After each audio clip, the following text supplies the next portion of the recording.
Assalamualaikum warahmatullahi wabarakatuh. Bismillahirrahmanirrahim. Alhamdulillahi rabbil alamin. Wassalatu wassalamu ala asyrafil anbiya'i wal mursalin, nabiyina Muhammadin wa ala alihi wa sahbihi ajma'in. Rabbi shrah li sadri wa yassir li amri wahlul 'uqdatan min lisani yafqahu qawli, amma ba'du.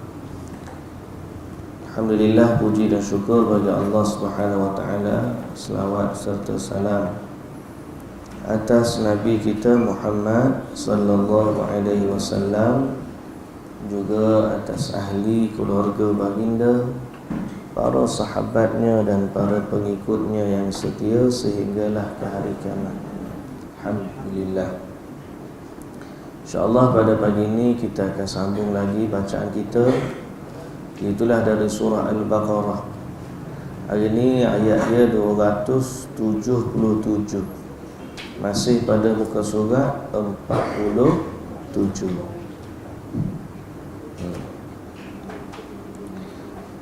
Baik. A'udzu billahi minasy syaithanir rajim.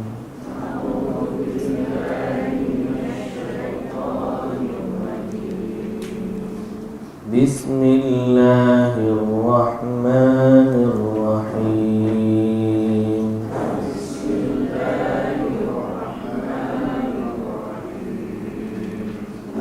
Innal ladzina amanu wa 'amilus salihati wa aqamus shalah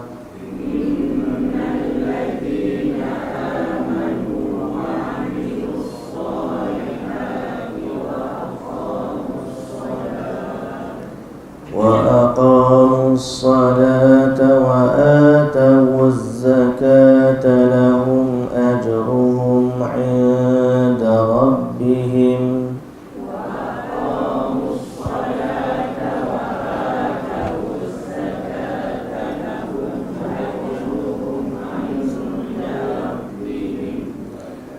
لهم أجرهم عند ربهم ولا خوف عليهم ولا هم يحزنون.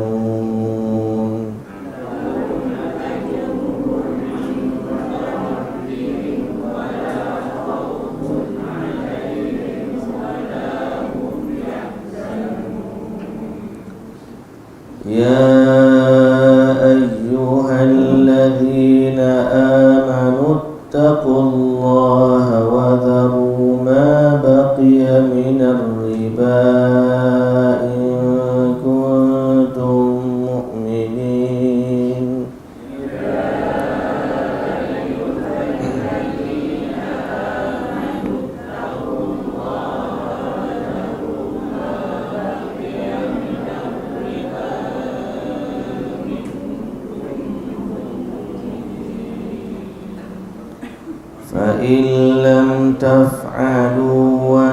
فإن لم تفعلوا فأذنوا بحرب من الله ورسوله.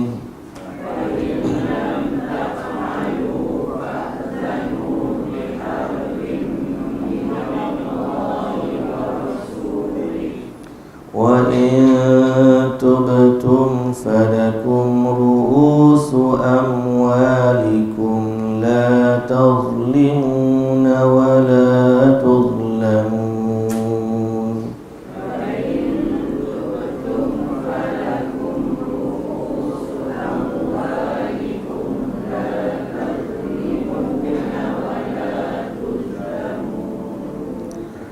وإن كان ذو عسرة فنظرة إلى ميسرة.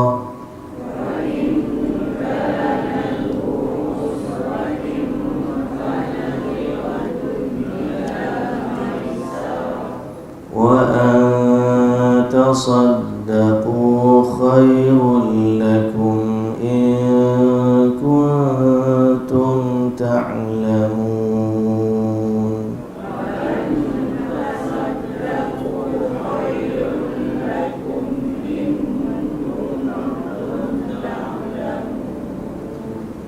واتقوا يوما ترجعون فيه إلى الله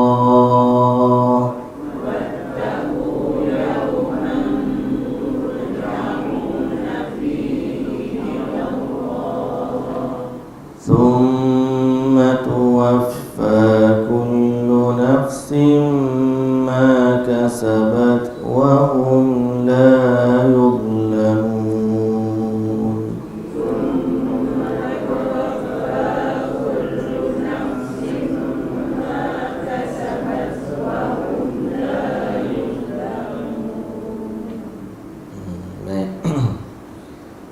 Bismillahirrahmanirrahim.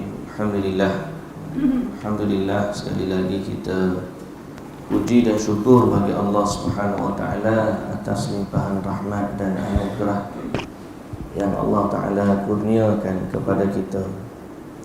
Di antaranya ialah kita beriman kepada Allah, dan ini sebesar-besar nikmat.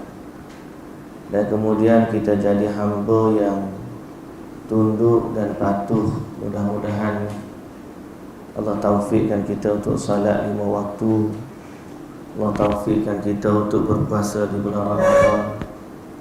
Dan mudah-mudahan Allah melimpahkan lagi rahmat hidayahnya kepada kita dengan memberikan kepada kita kefahaman dari dalam agama kita. Sebagaimana kata Nabi sallallahu alaihi wasallam, "Man yuridillahu bihi khairan yufaqihu fiddin." Kata Nabi, siapa yang Allah nak bagi kebaikan kepadanya, Allah fahamkan dia tentang agama. Dan inilah tujuan kita hadir dalam majlis ilmu, agar kita dapat mencari ilmu berkaitan dengan agama kita. Kita tahu apa yang Allah suka, kita tahu apa yang Allah tak suka. Sehingga bila kita buat apa yang Allah suka, Allah redha. Dan bila kita menjauhi apa yang Allah Ta'ala tak suka, kita selamat dari murka. Itulah kita. Sebab kita adalah hamba yang dicipta oleh Allah Subhanahu wa Ta'ala, dan pasti kembali kepada Allah, Tuhan yang Maha Esa. Jadi sebab itu kita berusaha sekadar yang kita mampu, untuk memahamkan, untuk menambah kefahaman kita dalam agama. Bukanlah tujuan kita nak belajar, nak membentuk kultus orang, nak membentuk kumpulan, monikan kita dan sebagainya. Tak ada. Tak ada maksud tu, melainkan kita nak menggabungkan diri dengan kumpulan yang lebih besar, iaitulah kumpulan ahli sunnah wal jamaah, yang bukan sekadar pada zaman ini. Kita nak menggabungkan diri dengan kumpulan ahli sunnah wal jamaah, yang mana mereka bersatu di bawah panji Rasulullah sallallahu alaihi wasallam. Sebab kalau kita kata kategori ahli sunnah wal jamaah ni, yang menyatukan mereka adalah manhaj. Dan semalam saya kuliah maghrib semalam, kita cerita tentang berkaitan dengan agama. Agama ni bukan soalnya kita memilih kumpulan. Seperti mana orang pilih dia nak duduk dalam rumah sukan. Aku nak duduk rumah hijau, aku nak duduk rumah biru, nak duduk rumah kuning, nak duduk rumah merah lah. Itu tak apa, sebab level dia sama. Bukan juga seperti nak menggabungkan diri dengan parti politik. Sebab parti politik ni kita nak kejar orang, individu tu. Dan individu tu boleh berubah. Hari ni dia begini, esok dia lain. Agama ni ialah menggabungkan diri dengan apa yang Allah perintahkan. Dan kumpulan yang Allah perintahkan ni, hamba Allah ni, dia sebenarnya seluruh makhluk ni tunduk dan patuh kepada Allah. Pokok, batu batan, gunung ganang, semua ni makhluk yang tunduk kepada Allah, bertasbih kepadanya. Yang tak tasbih kepada Allah ni kategori sikit saja. Pertama, orang kategori jin dan manusia. hak reti ingkar kepada Tuhan. Malaikat tak reti nak ingkar kepada Tuhan. Malaikat ni Allah Ta'ala kata la ya'sunallaha ma amarahu. Dia tak reti nak mengingkari Tuhan. Itu sifat malaikat. Dia tak reti kalau Tuhan suruh, dia tak reti untuk tak buat. Dia tak reti untuk ingkar arahan Tuhan. Pasal apa? Itu sifat malaikat. La ya'sunallaha ma amarahu wa yaf'aluna ma yu'marun. Dia buat apa yang Tuhan suruh. Yang reti lawan Tuhan ni dua kategori, jin, manusia. Jin dan manusia. Sebab tu ada manusia yang kafir, ada manusia yang beriman. Ada jin yang kafir, ada jin yang beriman.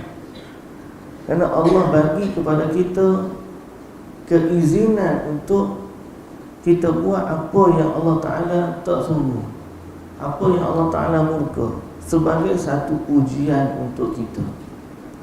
Jadi memilih agama ni bukan sekadar kita pilih rumah sukan tu. Kita datang adalah untuk menambah ilmu tentang apa yang Allah Ta'ala perintahkan kepada kita. Dan kita berusaha menggabungkan diri dengan seluruh pengikut umat Nabi sallallahu alaihi wasallam yang berada di atas manhaj ajaran petunjuk Nabi sallallahu alaihi wasallam. Kenapa kita buat begitu? Kenapa kita buat begini? Pasal apa? Sebab Nabi suruh, hari Nabi larang. Semalam saya tengok satu video orang share gambar ke video gambar. Ada sikit-sikit video gambar sambutan Maulid di Indonesia. Dia punya perarakan tu dah jadi macam perayaan Halloween. Pakai kostum tu, pakai kostum ni, dah berarok-arok dengan macam-macam. Jadi kita katakan, apakah ini ajaran Nabi sallallahu alaihi wasallam? Ada yang buat gambar patung, buat berarok. Ada siap kita tak sampai ikat tu, tapi ada lah orang nyamar jadi unta. Tiba-tiba hari Maulid kena jadi unta. Apa halnya keadaan sampai ke pada macam tu? Mencintai Nabi sallallahu alaihi wasallam betul adalah ibadah. Tapi menzahirkan ibadah kepada Nabi sallallahu alaihi wasallam mesti dalam rangka yang diperintahkan dan dicontohkan oleh Nabi sallallahu alaihi wasallam sendiri. Jadi antara satulah kita doa kepada Allah, ya Allah, semoga Allah menambahkan ilmu yang bermanfaat kepada kita. Ya Allah, manfa'na bima 'allamtana. Allahumma 'allimna ma yanfa'una wanfa'na bima 'allamtana wa zidna ilma. Ya Allah, ajarkanlah kepada kami ilmu yang bermanfaat kepada kami, dan jadikanlah ilmu yang dah Engkau ajarkan kepada kami sesuatu yang bermanfaat juga untuk kami, dan tambahkanlah ilmu kepada kami. Kita tak nak ilmu ngaji pandai tapi tak ada manfaat, tak ada juga. Ataupun ngaji banyak rupa-rupanya ilmu salah, tak nak juga. Kita nak biarlah Allah Ta'ala tambahkan ilmu pada kita sesuai dengan apa yang Allah suka dan apa yang Allah redha, dan perkara itu jelasnya terkandung dalam Al-Quran dan juga hadis Nabi. Dan waktulah kita alhamdulillah doalah kepada Allah biar Allah istiqamahkan kita dalam majlis ilmu untuk memahami nombor satu Al-Quranul Karim, juga dengan penjelasan dan huraiannya daripada hadis Nabi sallallahu alaihi wasallam. Baik, kembali kepada apa yang kita baca semalam. Berakhir semalam Allah Ta'ala dia akan binasakan riba, dan dia akan mengembangkan sedekah. Dan Allah tidak suka orang yang sering melakukan kekufuran dan melakukan dosa. Ayat tu berakhir semalam. Ada satu hadis berkaitan dengan perkara tersebut, di mana soal Allah Ta'ala akan jaga harta kita. Kalau benda ni baik, dia akan subur.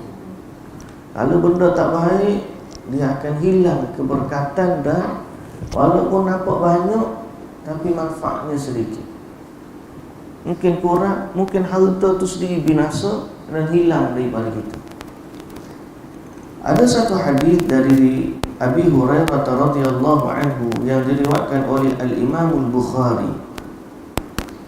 Kata Nabi sallallahu alaihi wasallam, "Man tasaddaqa bi'adli tamratin min kasbin tayyibin wa la yaqbalu Allahu illa at-tayyiba fa inna Allaha yataqabbaluha bi yaminihi ثم يربيها لصاحبه كما يربي أحدكم فلوه حتى تكون مثل جبل."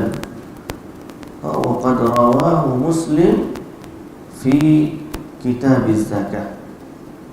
Baik, satu hadis dari Nabi sallallahu alaihi wasallam, kata Nabi, "Man tasaddaqa bi'adli tamratin min kasbin tayyibin."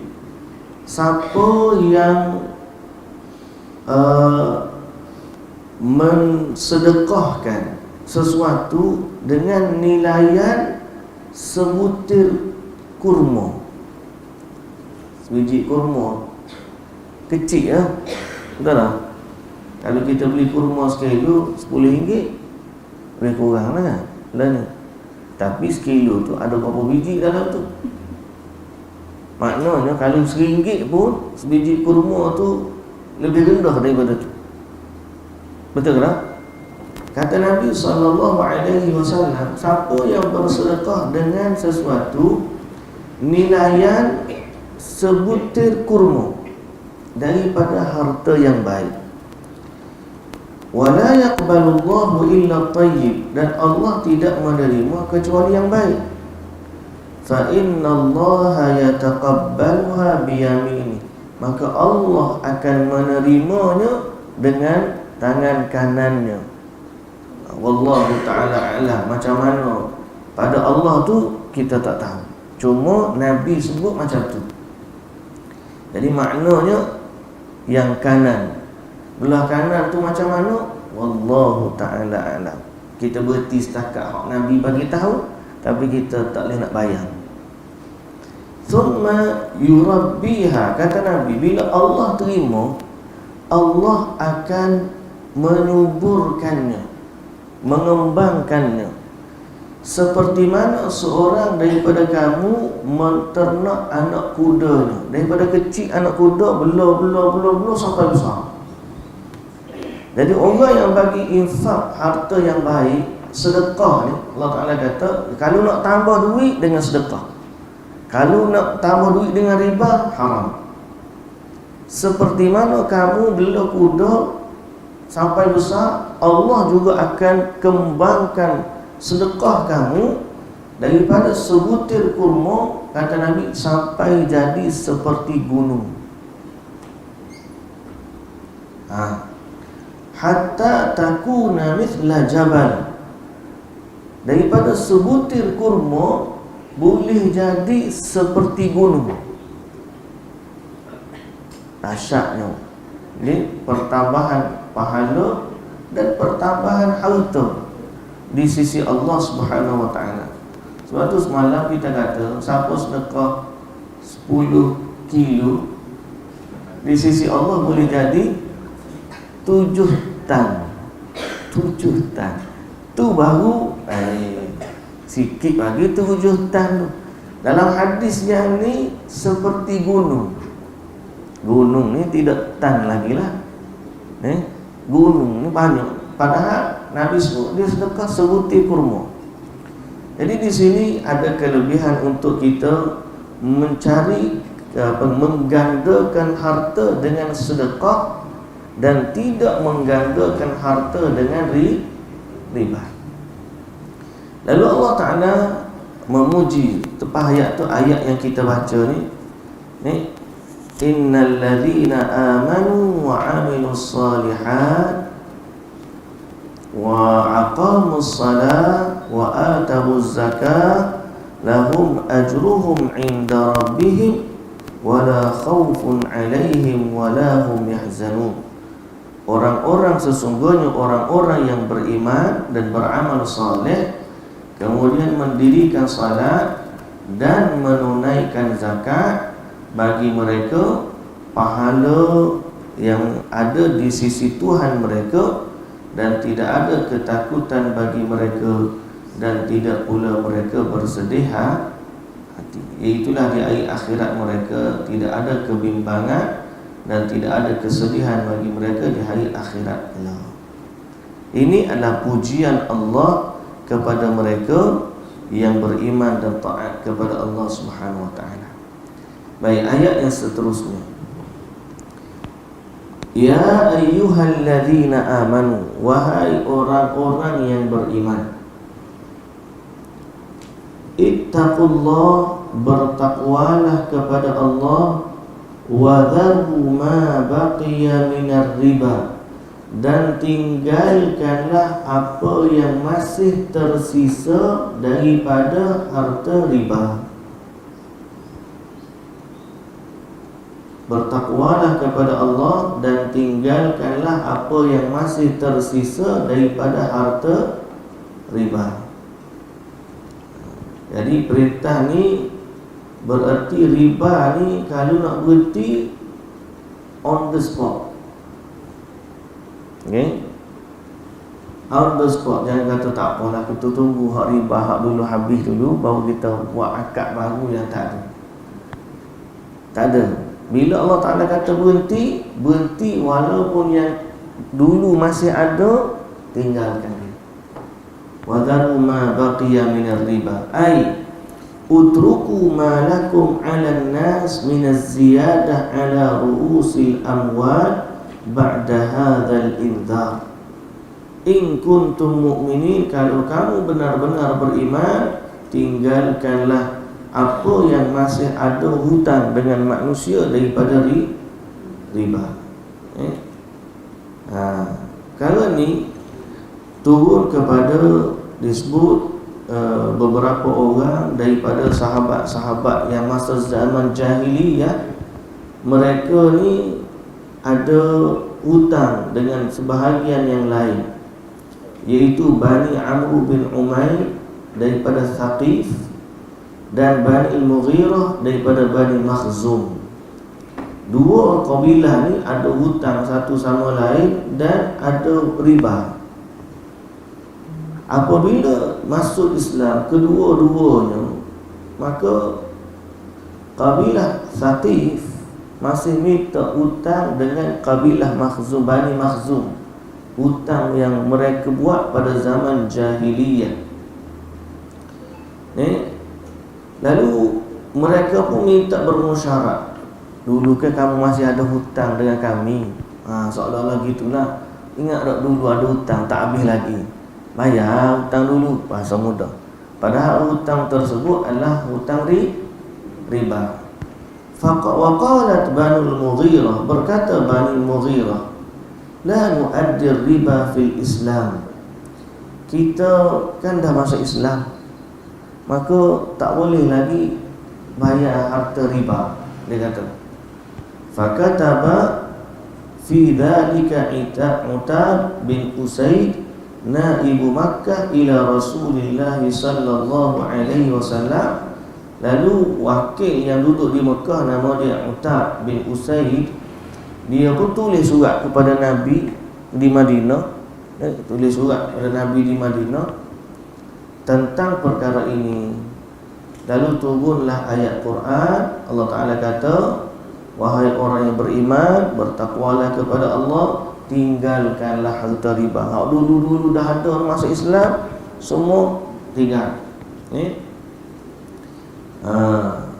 Lalu bila sampai turun ayat tu, faqalu natubu ila Allah wa nadharu ma baqiya minar riba. Kami bertaubat kepada Allah dan kami tinggalkan semua riba yang masih ada. Baik muslimin dan muslimat yang dirahmati Allah, seandainya itu orang beriman, dia tak nak riba lah.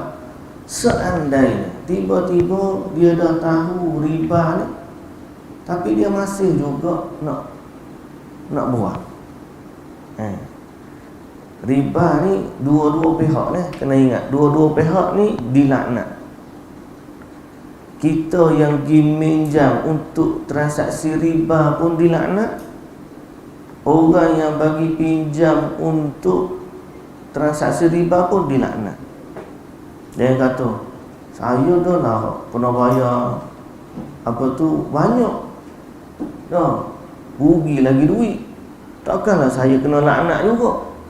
Patutnya yang laknat tu orang ambil lah, dah. Tapi agama ni tak tengok masa tu. Dia tak tengok soal untung rugi tu dah. Soal sekarang ni ialah kamu patuh ke tak kepada perintah Allah? Allah yang mengharamkan dia. Dah tahu dah transaksi tu riba, yang pergi pinjam buat apa? Dah tahu dah benda tu riba. Maka kadang-kadang dia bermula daripada orang yang meminta. Orang hak tu beri ni dia tunggu je opih dia. Bila ada permintaan, adalah supply dia. Betul tak? Bila ada demand, ada supply. Jadi dia ni salah satu orang yang menyebabkan wujudnya riba. Sampai Allah Ta'ala melaknat institusi yang ada.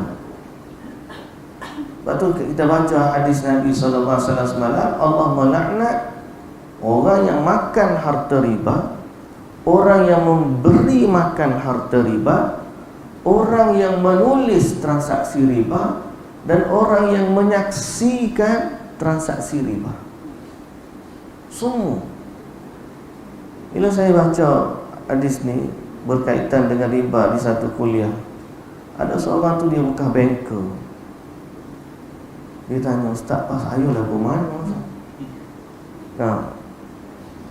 Lah ni pencen dah, tu pencen dah. Kalau pencen baru tahu, taubat lah. Tapi kalau tak pencen lagi, ikhtiarlah cari kerja lain. Pasal apa? Sebab ancaman tu terlalu berat. Dan Nabi SAW kata, seringan dengan pintu riba seorang yang berzina dengan ibu dia sendiri. Itu pun Allah Akbar beratnya. Ni waktu tadi ada orang tanya, "Ustaz, kalau kita letak duit di bank ni ke mana tak? Macam mana kita cerita pada ASB? Ini cerita duit di bank, macam mana?" Waktu dia kata, kalau ada pilihan untuk letak di perbankan Islami, letaklah. Itu lebih selamat, dan itulah yang kita ada pada zaman ini. Lebih daripada tu, kita serahkan kepada Allah. Sebab dia dah lantik panel-panel syariah dia. Lepas tu dia jawab pula, dia kata sama je. Bank, contohnya satu bank A ni, dia ada dua. Satu konvensional, satu yang Islamik pula. Dia kata sama je, Ustaz. Sama ke? Tak sama. Dia setiap kalau kita letak dalam bank tu, dia ada. Daripada bank ni dia akan guna duit kita. Itu undang-undang dia lah. Dia boleh guna duit ni untuk dilaburkan di tempat yang lain. Jadi asasnya riba bank konvensional ni, yang bukan kita berpinjam dengan dia dah. Hak tu hak kita letak duit. Yang istilah syariah tak patut syariah ni, bila kita letak di bank yang konvensional, dia ambil duit kita, dia pergi buat investment, dia bagi pinjaman yang secara tidak patut syariah. Dan investment dia termasuklah kelab judi ada, kilau arok ada, dan so on lah, yang tidak patuh syariah. Maka disebabkan itu keuntungan daripada yang konvensional bila masuk kepada kita, dia jadi haram dari sudut tidak patuh syariah. Itu satu. Yang kedua, bila dia letak yang konvensional ni kadar faedah yang fix. Contohnya bila dia letak 1 seolah-olah kita bagi pinjam ke bank. Jadi bank guna duit kita, selama dia guna untung rugi dia tak kira, dia mesti fix. Sekat tu tak kurang tak tambah. Apa whatever berlaku, dia still dapat banyak tu. Jadi seolah-olah kita lah yang memberi hutang kepada bank. Bank guna duit kita untuk dia gunakan investment, tapi dia bayar kepada kita fixed rate tu, seolah-olah tak ada kaitan dengan perniagaan dia. Yang tu konvensional punya style. Adapun yang Islamik punya sudut, wallahu ta'ala alam, tapi setakat kita tahu dan kita dimaklumkan pada dalam bab ni, pelaburan dia pertama, duit hak dalam yang syariah punya section ni, dia akan dilaburkan pada pelaburan yang patuh syariah. Beli ladang kau, beli whatever lah, property kau, berapa. Even kalau dia guna untuk pinjaman pun, dia guna pinjaman yang patuh syariah. Yang kedua, bila kita letak, dia ada akadnya. Contohnya akad wadi'ah, akad mudarabah. Akad wadi'ah ni betul kita simpan. Kita simpan daripada duit itu, dia simpan sebagai pemegang amanah. Lalu akad mudarabah, dia ambil duit itu perkongsian untung. Maknanya dia pergi buat nego, keuntungan kita tu macam tabung haji lah mudahnya. Tabung haji tu kita duduk tunggu 2 tahun, berapa dia punya dividen kan. Pasal apa? Sebab dia based on perniagaan dia. Kalau dia untung banyak, dia dah bagi banyak. Kalau dia untung sikit, dia bagi sikit. Pasal apa? Ini asasnya kita letak di bank tu sebagai rakan kongsi dengan dia. Akad dia macam tu. Sama juga pinjam. Ada orang kata, Ustaz, sama je. Bahkan kita meminjam dengan konvensional lagi murah daripada kita pinjam dengan Islamic financing. Contoh kata, muslimin dan muslimat yang dirahmati Allah, betul lah kalau kata sudut untung, kita pun nak hak murah, lagi untung, lagi jimat. Tapi dalam agama ni, cita-cita kita memang kita nak macam tu. Saya suka bagi contoh, tak ada whiteboard, kita letaklah garis tengah, garis lintang. Garis tengah, garis lintang. Masa mudah kita ni, sebab kadang-kadang decision kita ni tak seperti yang kita harapkan. Garis tengah ni, atas betul, bawah salah. Garis lintang, kanan baik, kiri buruk. Setelah kita buat garis tengah, garis lintang, kita akan ada 4 kuadran kita bagi. 1 sudut, 4 sudut. Betul tak? Macam kita kata lah ni, timur, barat, utara, selatan, timur, barat. Lepas tu kita ada sebelah sini barat daya lah, apa lah istilah gitulah. So kita ada 4 kuadran. Ada maka lah gini. Janganlah. Kalau tu maka nanti syarah panjang pula, jadi ceramah motivasi nanti. Tak apa kita tu hari ni. Semangat sikit macam jadi yang nak tengok kita buat. So ni kita kata ni betul, ni salah. Yang ni baik, yang ni buruk. Betul tak? Buruk. Paling yang kita nak sini, benda ni baik, buat betul, impak yang baik. Betul tak? Yang kita tak nak, buat salah, impak buruk. Yang ni memang kita tak nak, hal ni memang kita tak nak, hal ni memang kita nak. Tapi ada 2 benda, benda ni betul, impak dia tak comel. Ada satu lagi, buat salah tapi impak dia baik. Di sini kadang-kadang memerlukan kepada decision maker. Betul tak? Dan di sinilah kadang-kadang kita perlu pada panduan untuk buat decision tu. Kalau ni tak ada masalah, semua orang setuju. Kalau kita buat tu, dah baik, semua orang setuju. Contoh dalam situasi sekarang ni, kita kata di sini kita buat konvensional, kita buat Islamik, tapi nilai dia tinggi. Hal ni kita buat konvensional, nilai dia rendah. Betul tak? Bahasa mudah lah ni. So kita nak ambil hak mana? Di saat ini dalam agama, situasinya kita tak tengok hal ni nombor satu, kita tengok yang ni nombor satu. Dalam agama kita menilai ketaatan kepada Allah nombor satu. Mungkin sesuatu datang mudarat kepada kita, tapi kalau benar di sisi Allah, Allah akan ganti dengan yang lebih baik. Betul ke tidak? Dalam agama ni kita menilai, oh aku buat macam ni nanti hanyalah kat aku. Allah Ta'ala kata, asa an tuhibbu syai'an wa huwa syarrun lakum. Asa an takrahu syai'an wa huwa khairul lakum. Boleh jadi kamu suka sesuatu tapi dia tak baik untuk kamu. Boleh jadi kamu tak suka sesuatu tapi dia baik untuk kamu. Baik. Dalam bab yang kita nak sebut tadi, itu contoh ni banyak kita boleh guna untuk terma-terma yang tu. Kadang-kadang kita kena buat decision benda tu langgar peraturan, tapi kerana natijah yang baik dengan hukum undang-undang manusia, it's okay. Tapi kalau dengan Allah, sangat tak okey untuk kita langgar sesuatu kerana maslahat kita. Dalam urusan tadi, kita kata kalau ambil konvensional, rate dia sikit. Kalau ambil Islami, rate dia mahal. Yang sepatutnya kita nak cita-cita kita ialah yang tu Islami, rate dia rendah. Lagilah seronok. Itu yang betul pasal.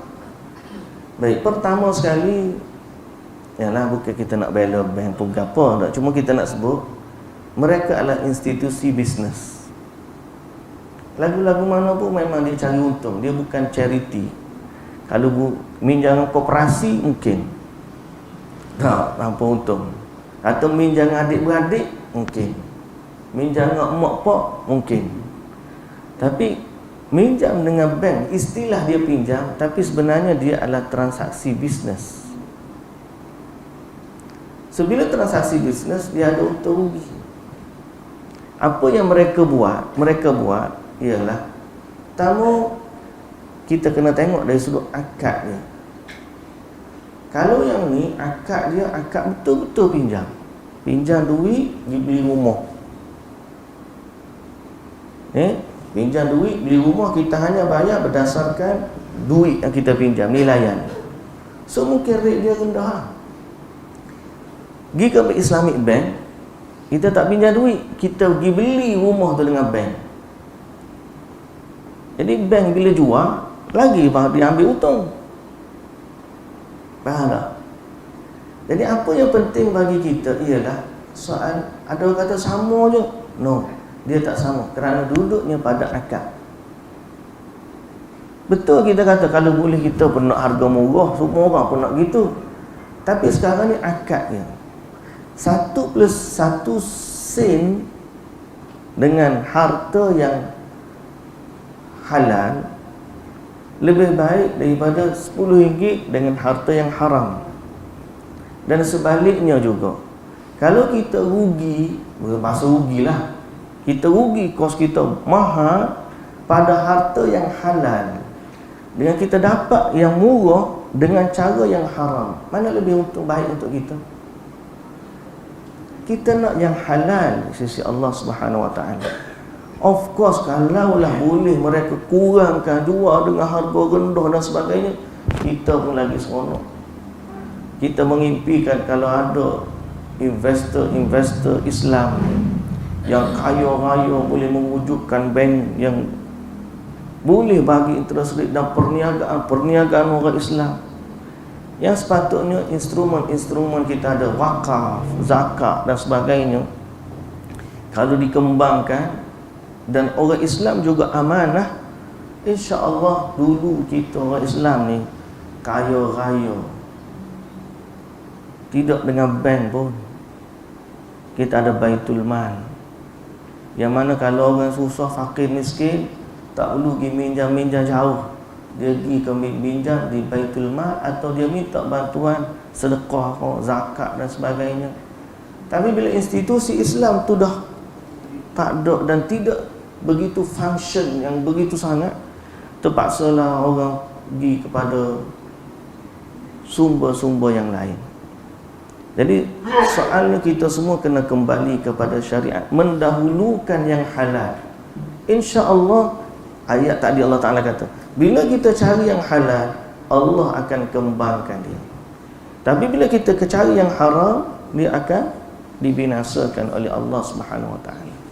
Jadi kalaulah tiba-tiba itu model dia, yang kita sebut tadi adalah model, dalam implement dia tiba-tiba ustaz dia royak lagi tu muka depan, belakang serupa je, yang tu tanggungjawab dia lah. Betul tak? Kita hanya berhukum dengan yang zahir. Dah ada panel syariah kata macam ni, kita pun letak dengan harapan, dengan zan kita, itulah yang berlaku, transaksi yang patuh syariah. Nah, kita pun bukan ahli siapa nak kena itu. Muka depan dia dah kata ni adalah patuh syariah, kita pergi. Belakang tu dia buat sama dengan apa yang dia buat pada konvensional, maka dia kena tanggung di sisi Allah Subhanahu Wa Taala. Kita lepas. Betul tak? Sama dengan logo halal. Bukan kata bank saja. Kalau logo halal, tanya dia minta dapat logo halal, cok dekat plastik dia, logo halal diluluskan oleh JAKIM. Balik dia pegawai halal, dia pergi buat fishball, kau buat apa dengan benda-benda hak tak halal. Contoh, kita pun pergi beli supik halal, balik makan. Sekarang ni siapa yang tanggung dosa tu? Orang je buat dia tipu lah. Sebab dia, JAKIM dah letak garis panduan dia untuk keluarkan begini. Kita pula beli, kita dah pilih dah mana ada logo halal. Bahagian kita lepas, bahagian JAKIM lepas. Siapa kalau dia tipu, dia lah. La yukallifullahu nafsan illa wus'aha. Tapi kalau orang tu warak yang sangat, bukan warak, mana dituntut juga, dipanggil ijtinabus syubhat. Dia takut, ustaz, saya rasa tak berapa selesa dah, syubhat tu ada.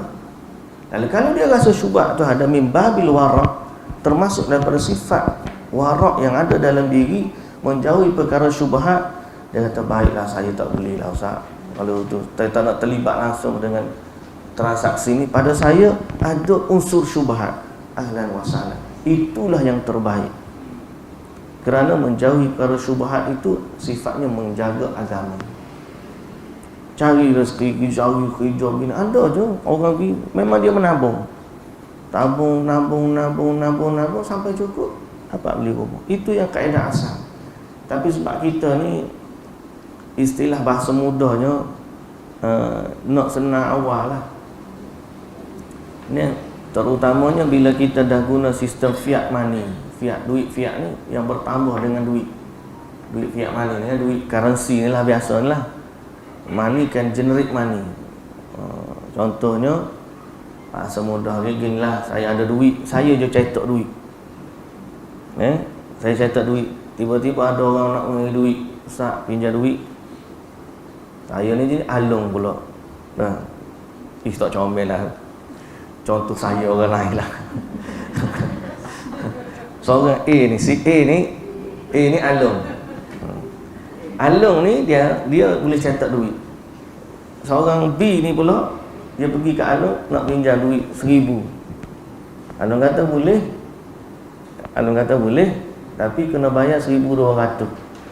Alung pun cetak duit 1,000 bagi kat dia. Alung kan dia cetak duit, kawan ni pun kerja lah nak cari, tapi duit dalam pasaran ada 1,000 je hak dia cetak. Pasal dia yang cetak duit, lepas tu dia nak bayar 200 lagi kat mana? Dia mari pula kat alung 200 lagi tak cukup, pinjam lagi. tambah lagi. Begitulah sipir dia mudah. Kerana kaedah dia duit mencipta duit. Benda ni tak berlaku dalam sistem Islam. Sebab kita sistem Islam adalah emas dan perak yang dijaga dan tidak boleh dicetak. Tak boleh orang nak kredit. Maknanya orang kena kerja dulu, kerja dapat emas tu barulah. Ini dah kita kena bagi duit dulu. Bagi duit ni cerita panjanglah tu, biarlah. Ala kullin, saya nak sebut di awal tadi apa? Mendahulukan yang halal itu lebih utama. Walaupun kadang-kadang kita tengok ustaz, macam saya tak ada tu. Kalau kita buat konvensional, rate dia kecil. Kalau buat Islamik, rate dia tinggi. Dalam istilah agama, kita mendahulukan yang halal. Makanan sedap ni, sedap lah ustaz. Makan nasi ayam kat Klepok makcik dekat dengan apa tu? Petani street aku tu. Oh, dia kata sedap lah. Hot viral tu lah. Nah. Dengan satu lagi dia kata makan dekat ni nasi ayam dia tak berapa sedap, macam mild je. Kita kata memanglah sedap sebab dia bubuh rice wine tu. Ada jenis orang panggil kicap dia, hak jenis perasa dia tu wine beras. Rice wine tu. Apa kan tuak beras tu. Dia bubuh memang rasa sedap lah. So kita sekarang ni nak sedap kau makan hak ni sedap tapi tak halal. Makan yang ni tak sedap tapi halal. Kalaulah ada orang buat hak halal dan sedap, lagilah okey. Tapi tempat kita tak ada. Contohlah kita kata. Macam mana lagi lah. Kalau jumpa hak halal sedap, ya, saya pun tak timbul masalah. Hak haram tak sedap, kita pun tak nak. Isu dia, decision kita kadang-kadang benda tu halal tapi tak sedap. Benda ni haram tapi sedap. So kita nak pilih mana? Ni kena dalam agama garis tegak dia halal dulu. Halal mesti duduk di atas. Haram mesti duduk di bawah. Baik ke buruk ni kiri kanan. Mendahulukan yang halal itu lebih utama. Gunalah carta ni untuk apa jua benda kita. Kalau dalam bab agama, mendahulukan yang halal atau yang benar itu betul. Contoh, kita ikut jalan yang benar, tapi kita sikit jadi minoriti, ditindas. Tapi kalau kita ikut hak tak betul, pengikut dia ramai. Nah, zaman Abu Jahal, zaman Abu Lahab, ni semua majoriti ramai ni, bangsawan-bangsawan. Kalau ikut Abu Jahal, mu selamat. Mengikut Muhammad, mudarat. Kata ni, kita pun duduk. Kalau ikut Muhammad, orang duduk Madinah, tak ada masalah. Pasal di Madinah, ikut Nabi Muhammad, beriman dengan Muhammad, Islam dah kuat. Betul? Ikut dengan orang kafir, mereka pun dah kalah. Zaman Mekah ni, zaman Mekah Islam duduk sini. Ikut Nabi mudarat. Ikut Abu Jahal, decision kita duduk mana? Kita dalam agama, biarlah kita ni disakiti, dianiaya, ditoma, difitnah, selama kita berada di alam kebenaran. Gitulah decision yang kita kena ambil apabila kita berhadapan dengan konflik dalam kehidupan kita. Sama ada dalam urusan halal dan haram ataupun dalam urusan kebenaran dan kebatilan.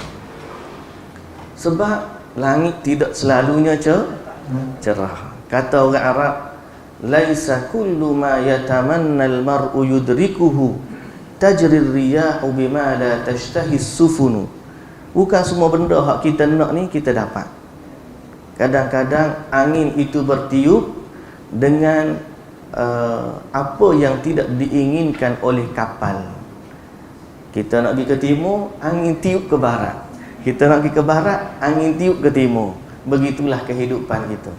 Tapi yang paling utama biarlah di sini kebenaran itu yang kita dahulukan. Yang halal dari Allah, yang benar dari Allah, itulah yang menjadi keutamaan. Baik, tiba-tiba dia tak nak tinggal riba juga. Kembali bab riba pula ni. Tiba-tiba dia tak nak tinggal riba. Maka Allah Ta'ala kata dalam ayat ni, "Illam taf'alu fa'dhanu biharbin minallahi wa rasulih." Sekiranya kamu tidak meninggalkan riba, kalau kamu tidak meninggalkan riba, fa'dhanu biharbin minallahi wa rasulih, maka ketahuilah akan ada peperangan dari Allah dan Rasul dengan kamu. Maka Allah isytiharkan perang. Dan ini menunjukkan besarnya dosa riba, kerana tidak ada dosa yang Allah isytiharkan perang selain daripada dosa riba. Sebab tu saya kata tak apalah kita rugi sikit bayar mahal, tapi kerana kita selamat daripada akad transaksi riba. Okay? Kalau nak tak ada riba boleh dipinjam dengan adik-beradik. Pinjam dulu Nur Nilam Sari dia. Pinjam 100 dia kata Nur Nilam Sari. Tak apa, aku bayar nanti. Lepas dapat duit, hilang, pergi tak tahu khabar berita. Tu yang tak nak bagi tu. Tembak tak nak riba, tak nak riba, tak nak riba. Pinjam adik-beradik. Adik-beradik bagi, dengan dia hilang. Tu masalah orang kita. Sifatnya ketakwaan kepada Allah tu. Baik. Semoga Allah Ta'ala jadi, kalau kita semua kembali kepada agama, orang bayar zakat, orang bagi infak harta dia, semuanya insya-Allah. Kita tengah ingat Islam dulu dah memimpin dunia, dan kekayaan yang ada di dunia dulu dijaga oleh umat Islam.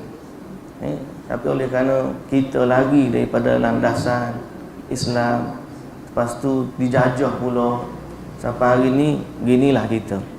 Jadi qadar mana yang kita mampu ikut carta tu, ikutlah. Yang penting kebenaran itu menjadi asas utama. Baik muslimin dan muslimat yang dirahmati Allah. Wa in tubtum falakum ru'usu amwalikum la tadlimuna wa la tudlamun. Kalau kamu bertaubat, maka yang dulu ambillah asas ataupun raksumal, modal kamu, pokok-pokok. Jadi kalau kamu tak, itu bukan pinjaman tu kena halal dah. Ambil sekadar mana yang pokok, yang riba tu tinggalkan.